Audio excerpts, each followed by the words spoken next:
Did you know that Canadian households now carry more debt than almost any other country in the world, even more than the US before the 2008 crash?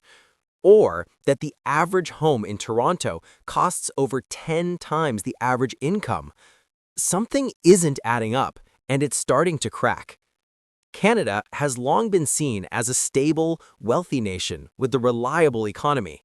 But under the surface, troubling signs are starting to pile up. Sky-high housing prices, crushing personal debt, a shrinking middle class, and a government borrowing like there's no tomorrow? Could it all be pointing to a much bigger problem? Is Canada on the verge of a full-blown economic collapse? Or are we just going through another rough patch? In this video, we're uncovering 10 alarming reasons why Canada's economy could be heading straight for a cliff, and why it might impact you more than you think. Buckle up. Number 1. Record high household debt. One of the most dangerous warning signs flashing in Canada's economy right now is the record-breaking level of household debt. As of 2025, the average Canadian owes $1.85 for every dollar of disposable income. That's not just high, it's among the highest household debt ratios in the world, and it's pushing many families to the financial edge. So, how did we get here? Over the past decade, interest rates were kept artificially low, encouraging people to borrow, especially to buy homes. Credit cards, car loans, student loans, and massive mortgages became the norm. For a while, it felt manageable. But now, with interest rates climbing to fight inflation, that debt is becoming dangerously expensive to carry. Every increase in rates means higher monthly payments, especially for those with variable rate mortgages. Canadians are now spending a huge chunk of their income just to service their debt, leaving little left for essentials like groceries, savings, or emergencies. This kind of debt burden doesn't just hurt individuals, it drags down the whole economy. When people stop spending, businesses suffer, jobs get cut, and a vicious cycle begins. Many economists warn that if even a small percentage of Canadians begin to default on their loans, it could trigger a much larger financial crisis. What's more worrying is that many people have nothing saved. According to surveys, almost half of Canadians live paycheck to paycheck, with no financial cushion. One unexpected emergency, like a job loss or health issue, could push them into bankruptcy. Household debt isn't just a personal problem anymore. It's become a national crisis, one that's quietly growing and could be the domino that sets off a much larger collapse if not addressed. Number 2. Overheated housing market. Canada's housing market has become one of the most unaffordable in the world, and it's showing serious signs of overheating. In cities like Toronto and Vancouver, home prices have surged by over 300% in the last 20 years, far outpacing income growth. The result? An entire generation of Canadians has been priced out of homeownership, and those who did manage to buy are now stretched to their financial limits. For years, real estate was seen as a safe bet. People believed prices would always rise, so they borrowed heavily to get in. But as interest rates rise and mortgage payments balloon, the cracks are starting to show. Many Canadians are now house poor, meaning they own property but can barely afford anything else. This leaves them vulnerable if the market shifts. And those shifts have already begun. Home sales are slowing, prices in some regions are dipping, and mortgage defaults are on the rise. The fear now is whether this is the start of a housing correction or a full-blown crash. A sudden drop in home values could wipe out the equity of millions of homeowners, pushing them underwater on their mortgages. That's exactly what happened during the US housing collapse in 2008. What makes this even more dangerous is how deeply tied Canada's economy is to real estate. Construction, home sales, renovations, and real estate services make up a significant portion of GDP. If the market collapses, it won't just hurt homeowners, it could drag down the entire economy, triggering job losses, bankruptcies, and a massive decline in consumer spending. Canada's red-hot housing market was once a point of pride. Now it's becoming one of its biggest risks, and a key reason why many fear a looming economic disaster. Number 3. Stagnant wage growth. While the cost of living in Canada has skyrocketed, wages have barely budged, and that's creating a dangerous imbalance. For most Canadians, paychecks have not kept up with inflation or the rising costs of essentials like housing, food, and transportation. In fact, when adjusted for inflation, real wages have remained flat or even declined in many sectors over the past decade. This means that even as people work full-time or take on multiple jobs, they're finding it harder to cover basic expenses. It's not just about luxury anymore, it's about survival. Families are cutting back on groceries, skipping medical treatments, or delaying important purchases. This lack of spending power doesn't just affect households, it hurts the economy at large. When people earn less and spend less, businesses feel the pinch. Demand drops, growth slows. Employers stop hiring, or worse, start cutting jobs. It becomes a self-reinforcing cycle that's hard to break. And in a country where consumer spending makes up more than half of the GDP, this is no small threat. The wage problem is especially severe among younger workers and recent graduates, many of whom are stuck in part-time, contract, or gig jobs with no benefits, no security, and no path to advancement. These workers are also carrying massive student debt, making it nearly impossible to save, invest, or buy a home. Meanwhile, corporate profits and executive pay have continued to rise, creating a widening gap between the top and the bottom. This growing inequality is fueling frustration, disillusionment, and even political instability. Stagnant wages may not make headlines like housing crashes or market collapses, but they are a silent killer of economic momentum and one of the clearest signs that Canada's economy is heading into troubled waters. Number 4. Skyrocketing cost of living. If you've felt like everything is getting more expensive, you're not alone, and you're absolutely right. From groceries to gas, rent to utility bills, the cost of living in Canada has surged to unprecedented levels. Over the past few years, inflation has hit 40-year highs, and despite some temporary slowdowns, prices remain painfully high for the average Canadian. What's most alarming is that wages haven't kept up, leaving many households struggling to make ends meet. Essentials like food have become luxury items for some families. According to recent data, nearly 1 in 5 Canadians is now food insecure. Grocery bills have jumped by hundreds of dollars per month, while rent in major cities has soared by double digits year over year. Gas prices, utility costs, and insurance premiums are all climbing too, squeezing household budgets from every direction. For many, this means cutting back on savings, delaying retirement contributions, or even skipping medical and dental care. It's not just uncomfortable, it's unsustainable. This constant financial pressure is having a ripple effect across the economy.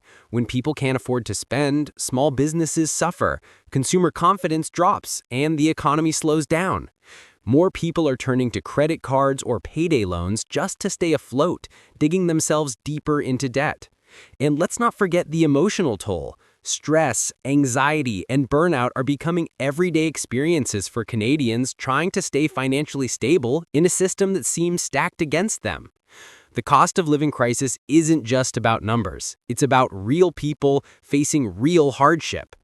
Unless bold steps are taken to address rising prices and stagnant incomes, the growing unaffordability crisis could become the tipping point that pushes Canada's already fragile economy toward full-scale collapse.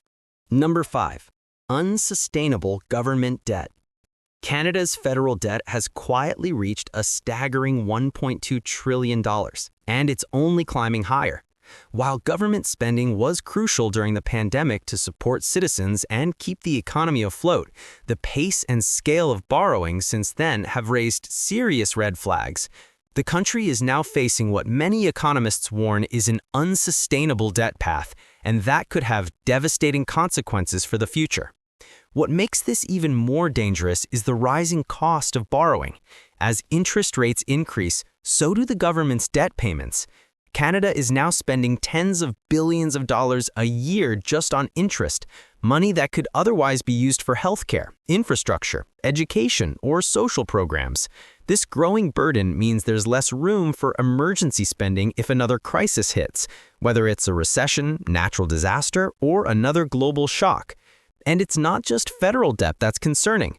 Provincial governments, especially in heavily populated regions like Ontario and Quebec, are also carrying massive deficits. Add to that municipal debts, and the overall picture becomes even more troubling.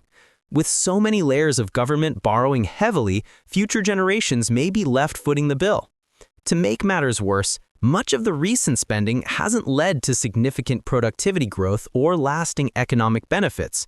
Critics argue that too much of the borrowed money went towards short-term fixes rather than long-term investments. If trust in the government's ability to manage its finances erodes, it could lead to credit downgrades, higher borrowing costs, and reduced investor confidence. This, in turn, could weaken the Canadian dollar and drive inflation even higher. A debt crisis isn't just a budget issue, it's an economic time bomb, and if Canada doesn't take serious steps to rein in spending, it could be one of the key triggers in a broader economic collapse. Number 6. Declining productivity. Another major red flag that's quietly dragging Canada's economy toward the edge is declining productivity. While it doesn't grab headlines like housing crashes or debt levels, productivity is the backbone of any strong economy, and in Canada, it's been slipping for years. Productivity, simply put, measures how much value a worker produces in a given amount of time. When productivity rises, the economy grows, wages increase, and living standards improve. But Canada's GDP per hour worked is now lagging behind most G7 countries, including the US, Germany, and even Japan. That's a serious problem. The reasons behind this decline are complex. There's been underinvestment in technology and innovation, especially in key industries like manufacturing and energy. Canadian businesses are often slower to adopt automation and advanced digital tools compared to their international counterparts. On top of that, skills mismatches in the labor force mean many workers are not trained for the kinds of jobs that drive modern economic growth. Additionally, heavy regulation, rising operational costs, and a lack of competition in some sectors make it harder for businesses to scale efficiently. The result? Stagnant output, low wage growth, and reduced competitiveness on the global stage. When productivity falls, the entire economy suffers. The government collects less in taxes, wages don't rise, and inflation becomes harder to control. Over time, this leads to a lower standard of living, fewer opportunities for young workers, and slower economic growth. If Canada can't reverse this trend and boost productivity through innovation, education, and smarter investment, it risks falling even further behind. And in a global economy that rewards speed, efficiency, and adaptability, low productivity could become a silent killer, one that quietly drags the country into a prolonged economic downturn. Number 7. Rising interest rates. In an effort to tame runaway inflation, the Bank of Canada has aggressively raised interest rates. And while that might cool down prices, it's creating a new wave of economic problems that could be just as destructive. Higher interest rates mean borrowing money becomes more expensive. For everyday Canadians, that translates into larger mortgage payments, pricier car loans, and skyrocketing credit card interest. Many homeowners with variable rate mortgages have already seen their monthly payments jump by hundreds or even thousands of dollars. This is putting enormous pressure on household budgets, especially for those already deep in debt. But it doesn't stop at personal finance. Small businesses, which often rely on loans to operate and grow, are also feeling the squeeze. As interest rates rise, many of them are delaying expansion plans, cutting staff, or closing altogether. This ripple effect reduces job opportunities and slows down local economies. On a national level, higher interest rates also increase the cost of servicing government debt. With Canada already carrying over $1.2 trillion in federal debt, rising interest payments mean less money for public services like healthcare, education, and infrastructure. Worse still, we're now starting to see a surge in insolvencies and bankruptcies, both personal and corporate. As payments become unmanageable, more people are defaulting and businesses are folding. This kind of financial strain has the potential to snowball into a full-blown credit crisis if not controlled. While interest rate hikes are meant to stabilize inflation, they come with a painful side effect: weakening consumer confidence, crushing demand, and increasing financial instability. If rates stay high for too long, or if the Bank of Canada miscalculates, the cure could become worse than the disease, pushing the country further toward a deep economic downturn. Number 8. Aging population. Canada is quietly facing a demographic time bomb. Its population is aging rapidly, and the effects are already rippling through the economy. As of 2025, nearly 1 in 5 Canadians is over the age of 65, and that number is expected to continue rising sharply in the coming years. While a longer life expectancy is a sign of progress, an aging population also comes with serious economic consequences. First, there's the impact on the labor force. As more Canadians retire, fewer people are left working and paying taxes. This creates a shrinking workforce and puts enormous strain on productivity, job markets, and economic growth. Fewer workers also means less consumer spending, which directly slows down economic activity. Second, an aging population puts immense pressure on public services, especially healthcare and pensions. The cost of caring for seniors is rising fast, and programs like the Canada Pension Plan, CPP, and Old Age Security, OAS, are under growing financial stress. With fewer younger workers contributing and more retirees drawing benefits, these systems risk becoming unsustainable. To compensate, the government may have to raise taxes, cut benefits, or borrow even more money, none of which are easy or popular choices. This creates a political and financial dilemma that could lead to instability in both the markets and society. Furthermore, many seniors are living longer but not necessarily healthier, increasing demand for long-term care, housing, and medical support. These services are already stretched thin and are expected to become even more overburdened. In short, Canada's aging population isn't just a social issue, it's a looming economic crisis. Without serious policy changes and long-term planning, this demographic shift could become a major contributor to a slow, grinding economic decline that affects everyone, not just seniors. Number 9. Global economic pressures. Canada may be a sovereign nation, but its economy is deeply tied to global forces, and that connection is starting to show cracks. As a highly trade-dependent country, Canada's economic stability hinges on the health of its major partners, especially the United States and China. When global markets wobble, Canada feels the shockwaves almost immediately. Right now, multiple global threats are converging. Supply chain disruptions, driven by geopolitical tensions, climate disasters, and lingering effects from the COVID-19 pandemic, are still causing delays and shortages. Add to that rising energy prices, unstable commodity markets, and an increasingly volatile geopolitical landscape, from conflicts in Eastern Europe to trade wars between global powers, and Canada finds itself in a very vulnerable position. Take oil, for example. Canada is a major exporter of energy, and global demand shifts or price volatility can make or break entire provincial economies. The same goes for lumber, metals, and agriculture, all sectors that rely heavily on stable international demand. When that demand dries up or becomes unpredictable, local jobs and investment disappear. Meanwhile, foreign investment is also cooling off. Uncertainty on the global stage is making investors more cautious, and Canada's rising domestic instability, like high debt and housing concerns, isn't helping. If capital starts flowing out of the country, it could weaken the Canadian dollar, drive inflation higher, and reduce the purchasing power of everyday Canadians. In today's interconnected world, no country is truly insulated. And for Canada, a nation heavily reliant on exports, imports, and global investor confidence, external economic shocks can quickly turn into internal crises. As global turbulence grows, the risks to Canada's already fragile economy increase. What happens abroad doesn't stay abroad, and it could be the next big trigger for an economic downturn at home. Number 10. Youth disillusionment and emigration. Perhaps one of the most overlooked warning signs of Canada's economic decline is the growing disillusionment among its younger population and the rising number of them who are choosing to leave the country altogether.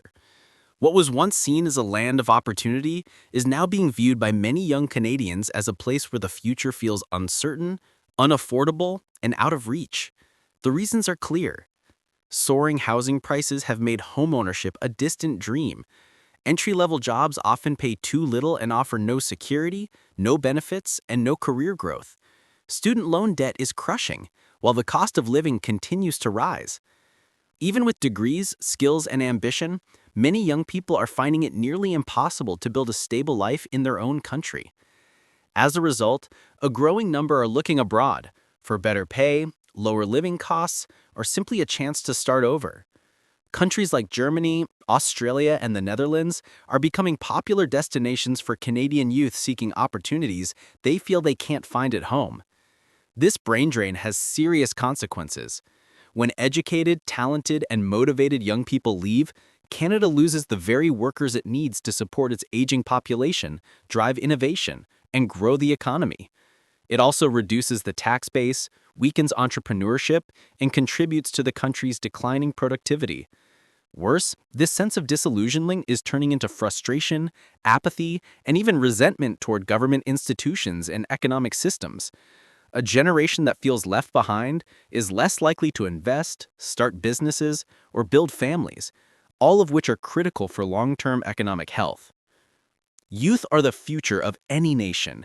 If Canada continues to lose its young talent, it won't just face an economic slowdown, it risks an entire generational collapse of hope, energy, and progress. Canada's economy is facing serious threats, and the signs are too loud to ignore. What do you think? Is this a temporary storm or the start of something much bigger? Drop your thoughts in the comments. We read every single one. If this opened your eyes, watch our last video on how inflation is secretly draining your wealth. It's a must-see. We pour hours into making these videos for you, so please support us with a quick subscribe. It's just one click, but it means the world to us.